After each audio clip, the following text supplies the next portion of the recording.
यालाच म्हणतात भगवान जब भी देता है ना छप्पर फाड़ के देता है. नशीब उजळायला वेळ नाही लागत मित्र हो. तर झालं असं, जर्मनीभर एका फोटोने धुमाकूळ घातले. सगळ्यांना जाणून घ्यायचं होतं त्या सोनेरी केसांच्या मुलीच्या शेजारी शांत बसलेला तो एक तरुण कोण. प्रसिद्ध जर्मन मासिक डेअर स्पिगललाही कुतूहल वाटलं आणि त्यांच्या शोधाची सुरुवात झाली. शेवटी त्यांचा शोध म्युनिकमध्ये संपला आणि सत्य हृदय पिळवटून टाकणारं होतं.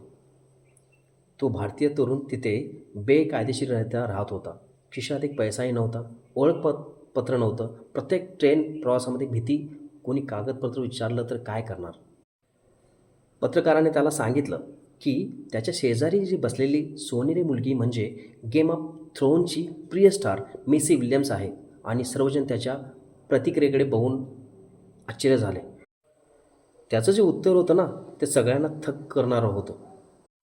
तो शांतपणे म्हणाला, जेव्हा तुमच्याकडे राहण्याचा परवाना नसतो, पैसे नसतात आणि तुम्ही रोज भीतीमध्ये प्रवास करता, तेव्हा तुमच्या शेजारी कोण बसलं याची पर्वा राहत नाही. तुम्ही फक्त जगण्याचा विचार करता. त्याच्या प्रामाणिकपणाने पत्रकाराच्या मनाला खोलवर स्पर्श केला. डेअर स्पिगलने त्याला मदत करण्याचा निर्णय घेतला. त्याला टपालवाहक म्हणून नोकरीची ऑफर दिली.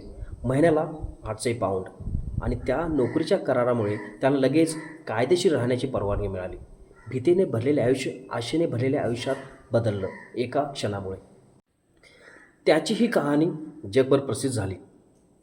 मित्रो, तुमचं नशीब कोणत्या क्षणी नवीन दरवाजा उघडेल सांगता येत नाही. कठीण दिवस कायम राहत नाहीत. धीर धरा, आशावादी राहा, तुमची वेळ नक्की येईल. यालाच म्हणतात भगवान जब भी देता है ना छप्पर फाड़ के देता है. नशीब उजळायला वेळ नाही लागत मित्र हो.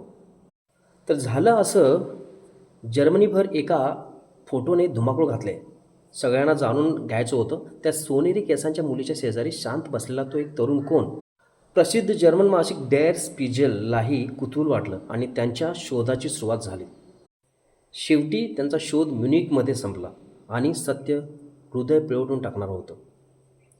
तो भारतीय तरुण तिथे बेकायदेशीररित्या राहत होता. खिशात एक पैसाही नव्हता, ओळखपत्र नव्हतं. प्रत्येक ट्रेन प्रवासामध्ये भीती, कोणी कागदपत्र विचारलं तर काय करणार. पत्रकाराने त्याला सांगितलं की त्याच्या शेजारी जी बसलेली सोनेरी मुलगी म्हणजे गेम ऑफ थ्रोनची प्रिय स्टार मेसी विल्यम्स आहे आणि सर्वजण त्याच्या प्रतिक्रियेकडे बघून आश्चर्य झाले. त्याचं जे उत्तर होतं ना ते सगळ्यांना थक्क करणारं होतं.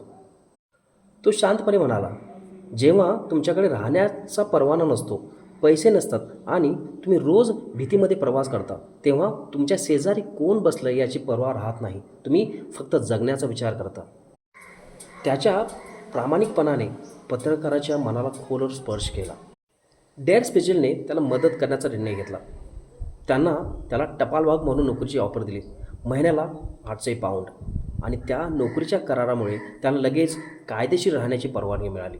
भीतीने भरलेले आयुष्य आशेने भरलेल्या आयुष्यात बदललं एका क्षणामुळे. त्याची ही कहाणी जगभर प्रसिद्ध झाली. मित्रो, तुमचं नशीब कोणत्या क्षणी नवीन दरवाजा उघडेल सांगता येत नाही. कठीण दिवस कायम राहत नाहीत. धीर धरा, आशावादी राहा, तुमची वेळ नक्की येईल.